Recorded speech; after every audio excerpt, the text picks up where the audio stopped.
Hey, honey bunnies.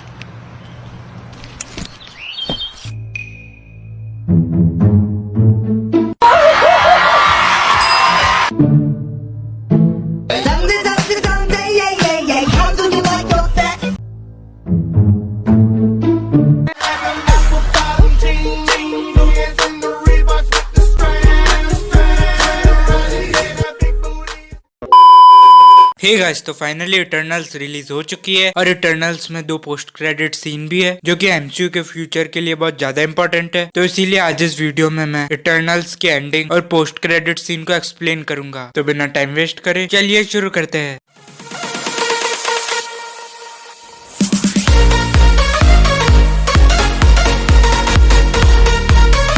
तो eternals के ending में हम देखते हैं कि सारे इटर्नल्स मिलकर एक यूनिमाइंड बनाते हैं। और अगर आपको नहीं पता यूनिमाइंड क्या होता है, तो यूनिमाइंड तब बनता है जब सारे इटर्नल्स एक साथ कनेक्ट होते हैं और सारे इटर्नल्स की पावर किसी एक इटर्नल में चली जाती है, जिसके बाद वो इटर्नल बहुत ज्यादा पावरफुल हो जाता है। और इस मूवी में रिवील भी होता है कि इमरजेंस के टाइम सेलेस्टियल भी यूनिमाइंड के थ्रू इटर्नल से कनेक्ट हो जाता है। और उसके बाद सर्सी सारे इटर्नल्स की सुपर पावर और तियामुट की सुपर पावर का यूज करके सेलेस्टियल तियामुट को एक स्टोन में कन्वर्ट कर देती है। तो ऐसा करके इटर्नल्स इमरजेंस को रोक देते हैं और अर्थ को बचा लेते हैं। लेकिन उसके बाद इकरिस को रिग्रेट होता है क्योंकि उसने हर समय एरिशम का साथ दिया और वो सारे इटर्नल्स के खिलाफ था और उसने एजेक को भी मार दिया था जो कि इटर्नल्स की लीडर थी। इसीलिए वो अर्थ छोड़कर सन में चला जाता है और अपने आप को सेक्रीफाइस कर देता है, क्योंकि मूवी में तो ऐसा ही लग रहा था कि उसने अपने आप को सेक्रीफाइस कर दिया है और वो शायद मर चुका है। क्योंकि जब स्प्राइट सर्सी से पूछती है हैज ही गॉन, तो सर्सी उसको यस बोलती है। और आगे चल के हम देखते हुए कि किंगो भी कहता है it's a shame what happened to Ikaris. तो वो शायद यहाँ पर मर चुका है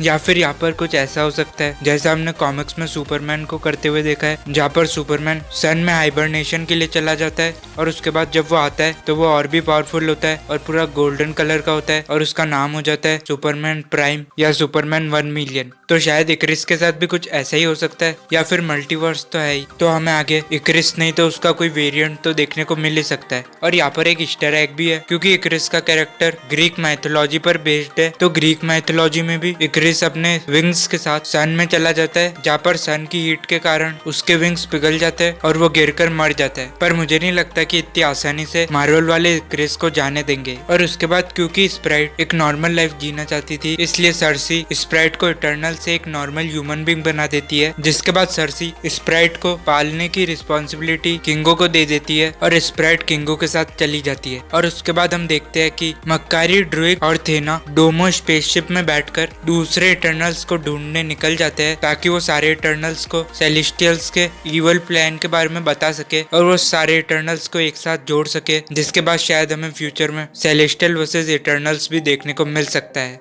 और उसके बाद हम देखते हैं डेन विटमैन और सर्सी को, और डेन विटमैन सर्सी को अपने फैमिली की हिस्ट्री बताने ही वाला होता है कि वहाँ पर एरिशम आ जाता है जो कि अर्थ पे जितने भी बचे हुए इटर्नल्स है उनको ले लेता है। और पहले तो उनको डांटता है क्योंकि उन्हें इमरजेंस को रोका और एक सेलेस्टियल को मार दिया। और फिर वो कहता है कि वो इटर्नल्स की 7000 साल पुरानी मेमोरी को देखेगा और फिर जज करेगा कि क्या अर्थ को कंटिन्यू करना है या फिर अर्थ को डिस्ट्रॉय करना है। और उसके बाद एक ब्लैक होल खुलता है, जिसके बाद एरिशम सारे इटर्नल्स को लेकर गायब हो जाता है। अब बात करते हैं मिड क्रेडिट सीन के बारे में। तो हमें देखने को मिलता है कि मक्कारी, ड्रुइग और थेना डोमो स्पेसशिप में होते हैं, जैसा हमने लास्ट में देखा था। वो बाकी इटर्नल्स को ढूंढने निकल जाते हैं। तो इस सीन में उनको अर्थ से निकले हुए 2 हफ्ते हो चुके हैं और अर्थ से कोई भी इटर्नल का उनको कोई मैसेज नहीं आया है, जिसके बाद थेना तुरंत समझ जाती है कि ये एरिशम का काम है। और उसके बाद मक्कारी और थेना को शिप में किसी का प्रेजेंस फील होता है और उसके बाद हम देखते हैं कि एक पोर्टल खुलता है और उसमें से निकलता है पिप द ट्रोल। और अगर आपको नहीं पता पिप द ट्रोल कौन है, तो पिप द ट्रोल कॉमिक्स में एक प्लेनेट लेक्सिडेशिया में रॉयल फैमिली में बर्थ लेता है और वो उस फैमिली का 260th मेंबर होता है। और उसके पास कोई रिस्पॉन्सिबिलिटी नहीं होती है, इसलिए वो हर समय ड्रंक रहता है और मजे करता है और नए नए प्लेनेट एक्सप्लोर करता है। और उसके पास टेलीपोर्टेशन की पावर भी होती है। और कॉमिक्स में वो एडम वॉरलॉक का साइड किक भी रह चुका है। तो हाँ, ये एक फनी टाइप का कैरेक्टर है। और इस कैरेक्टर को वॉइस दी है पैटन ऑस्वाल्ट ने, जिनको हमने एजेंट्स ऑफ शील्ड में भी देखा था, और वो मोडोक की ऑफिशियल वॉइस भी है। और उसके बाद हम देखते हैं कि पिप द ट्रोल बहुत फनी वे में इंट्रोड्यूस करता है स्टार फॉक्स को, जिसको प्ले किया हैरी स्टाइल्स ने, जिसका ओरिजिनल नेम होता है रॉस। और हम देखते भी है कि पिप द ट्रोल स्टार फॉक्स को इंट्रोड्यूस करने के साथ ही उसके बहुत सारे नाम भी लेता है, जैसे the royal prince of Titan, brother of Thanos, the knave of heart, defeater of black Roger. और इसमें हर टर्म का कोई ना कोई कॉमिक बुक रेफरेंस है। प्रिंस ऑफ द टाइटन मतलब वो थैनोस के प्लेनेट टाइटन का प्रिंस है और वो थैनोस का ब्रदर भी है। और द नीव ऑफ हार्ट का मतलब होता है एक सुपर पावर जो कि कॉमिक्स में स्टार फॉक्स के पास होती है और वो एक बहुत ही फनी सुपर पावर है। आप भी सुनोगे तो हंसी आने लग जाएगी, जिसमें वो किसी के भी माइंड को ऐसे स्टिमुलेट कर सकता है कि सामने वाला इसके प्यार में गिर जाएगा। तो हाँ, मतलब ये एक प्लेबॉय टाइप का है। और डिफीटर ऑफ द ब्लैक रोजर मतलब कॉमिक्स में स्टार फॉक्स की एक गर्लफ्रेंड होती है जिसका नाम हीटर होता है और वो उसको एक एलियन क्लब में ले जाता है। यहाँ पर मेटल सूट में एक बंदा होता है जिसका नाम होता है ब्लैक रोजर और वो उसकी गर्लफ्रेंड को प्रपोज करने की कोशिश करता है, लेकिन उसकी गर्लफ्रेंड ना कह देती है। तो इसीलिए शायद यहाँ पर उसको डिफीटर ऑफ द रोजर कहकर बुलाया जा रहा है। और पिप द ट्रोल और स्टार फॉक्स 2018 की series Thanos the infinity siblings में एक साथ भी आए थे, तो शायद उसी से इंस्पिरेशन लेकर इन दोनों को यहाँ पर एक साथ दिखाया गया है। और उसके बाद हम स्टार फॉक्स के पास एक और भी देख सकते हैं, जैसा हमने एजेक और सर्सी के पास देखा था, जिसका मतलब शायद वो भी एक इटर्नल है। और उसके बाद हम देखते हैं सेकंड पोस्ट क्रेडिट सीन, जहाँ पर हम देखते हैं डेन विटमैन को और उसके सामने एक बॉक्स पड़ा होता है जिस पर बहुत सारी एंशिएंट पेंटिंग्स बनी होती है। और उसके बाद डेन विटमैन उस बॉक्स को खोलता है और उस बॉक्स में हम देखते हैं एक स्वॉर्ड पड़ी हुई है जो कि इबोनी ब्लेड है। और अगर आपको इबोनी ब्लेड के बारे में नहीं पता तो मैं बता दूं, कॉमिक्स में इबोनी ब्लेड एक बहुत ही पावरफुल वेपन होता है जो कि एक स्वॉर्ड होती है और ये स्वॉर्ड को जो भी होल्ड करता है वो बन जाता है ब्लैक नाइट। और ये स्वॉर्ड जनरेशन टू जनरेशन एक फैमिली में पास ऑन होती जाती है और जो भी इबोनी ब्लेड को वील्ड करता है या फिर उसको लेता है तो इबोनी ब्लेड उसको बहुत ज्यादा पावरफुल बना देती है और उसको इमॉर्टलिटी देती है। और ये ब्लेड किसी भी टाइप के मेटल को काट सकती है, भले ही वो वाइब्रेनियम हो या फिर कोई और जो इस ब्लेड को होल्ड करता है उस पर किसी भी तरह के मैजिक का कोई असर नहीं होता है। लेकिन इबोनी ब्लेड क्रश्ड है, जिसका मतलब जो भी इसको होल्ड करता है ये ब्लेड उसको बहुत ज्यादा वायलेंट और करप्ट कर देती है। इसलिए जैसे डेन विटमैन ये स्वॉर्ड लेने जाता है उससे पहले हम पीछे से एक आवाज सुनते हैं कि are you ready mister Whitman. और इटर्नल्स की डायरेक्टर क्लोई जाओ ने कंफर्म कर दिया है कि ये वॉइस मार्शल अली के ब्लेड की है। जैसा हमें पता है ये ब्लेड पर एक फिल्म आने वाली है, लेकिन इस वॉइस के साथ ब्लेड का एमसीयू में डेब्यू इटर्नल्स में ही हो गया है। और हमें पता है कि डेन विटमैन आगे जाके ब्लैक नाइट बनेगा जो कि हमें एमसीयू के आने वाली मूवीज में दिखे जाएगा। तो इसी के साथ ये पोस्ट क्रेडिट सीन खत्म हो जाता है और मेरे को जो भी डिटेल्स पता थी वो मैंने आपको बता दी। और अगर आपको कोई अलग डिटेल पता हो तो कमेंट्स में जरूर बताना और ये भी बताना कि आपको इटर्नल्स मूवी कैसी लगी। तो इसी के साथ ये वीडियो यही एंड करते हैं। अगर वीडियो अच्छा लगा तो लाइक करना और अपने दोस्तों के साथ शेयर भी करना और आगे की ऑसम वीडियोस मिस नहीं करना चाहते तो सब्सक्राइब भी कर देना। तो इसी के साथ मैं मिलता हूँ आपको अगली वीडियो में,